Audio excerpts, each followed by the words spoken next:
ป่าเอื้อยเป็นตึกเบ็ดนี่นะที่ชมป่าพี่น้องจ้าตัวใหญ่แท้ใหญ่ว่ะสิไปให้จดเห็ดส้มสิปั่นจะปีจะเป็นตึกที่ใส่นี่นะยืนแล้วตื่นมาว้าที่ตัวป่าเห็ดป่าว่ะว่าตัวบุกใหญ่ตัวละ2 โลที่บอกเนี่ย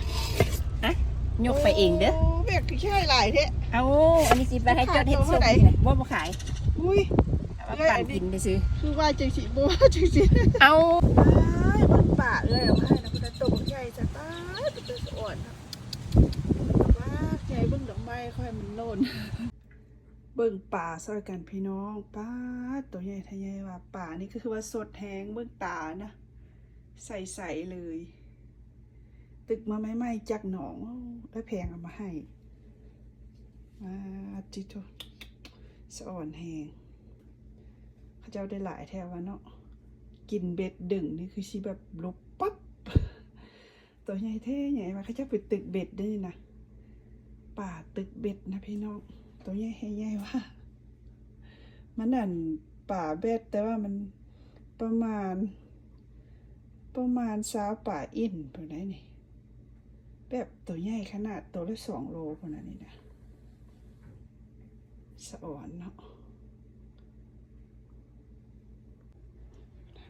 เบิ่งนี่เบิ่งตัวนี้กระตาแบบใสๆแปลว่ามันสดขนาดเลย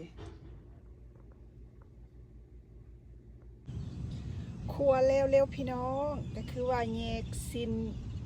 ซีนออกจากกลางเนาะแล้วก็สิเอาไปเฮ็ดกินในบ้านนี้ออกมาครัวอยู่นอก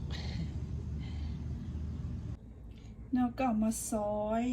มาสิเฮ็ดก้อยได้พี่น้องนี่นะเอามาซอยเป็นตอนก้อยนะอันนี้ก็สิเฮ็ดแกงนี่นะป่า2 ตัวคนนั้นเตรียมหอมใส่ลาบเนาะก็สิมีหัวสิงไข่ข่าบักเผ็ดแล้วก็หอมใส่ลาบซอยบักนาวจัก3 เปียงเนาะพี่น้องก็มาบีบบักนาวใส่กับอันซีนปลาเฮาเลยบีบใส่จัก3 เปียงเนาะหลังจากบีบแล้วก็สิมาคั้นจักหน่อยเนาะให้บักนาวมันเข้ากับเนื้อปลาพี่น้องก็คือว่าอันจะบ่ได้บีบน้ำมันออกเนาะสูตรนี้จะคั้นบักนาวใส่แล้วก็สิปรุงไปเลยพี่น้องก็สิมาใส่แป้งนัวลงไปเลยน้ำปลาเนาะแล้วก็ปลาแดกบักเผ็ดคั่วหอมๆลงไปตามความเหมาะสมเนาะพี่น้องไผมักเผ็ดก็ใส่หลายสำหรับข้าวคั่วนี่ก็จัก2 บวงแล้วก็มาซาวให้มันเข้ากันซะก่อนพี่น้องซาวให้มันเข้ากันแล้วก็ซีมเบิ่งรสชาติมักรสใดเฮาก็จัดเอาเลยมักส้มบ่มักนัวมักเค็มหลังจากเฮาซาวแล้วก็มาซีมพอดีแล้วก็เอาหอมใส่ลงไปเลยหอมนี่ก็สิมีอันหอมบัวหอมป้อมผักแพรวหอมปีแล้วก็บักเผ็ดข่าต่ำแล้วก็หัวสิงไข่เผ็ดดิบซอยเนาะสำหรับหอมเพิ่นมาซาวให้เข้ากันแล้วก็เป็นอันว่าเรียบร้อยก้อยเฮาในมื้อนี้ก็แซ่บๆไปเลยป้าสดๆใหม่ๆพี่น้องเฮ็ดก้อยมันแซ่บมันเด้งมันดึงหอมๆแซ่บๆ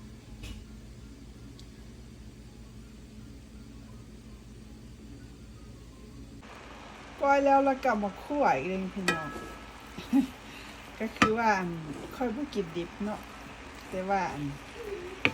ขั่วเพิ่นกินดิบกระจงไว้เพิ่นแล้วก็เอามาคั่วพี่น้อง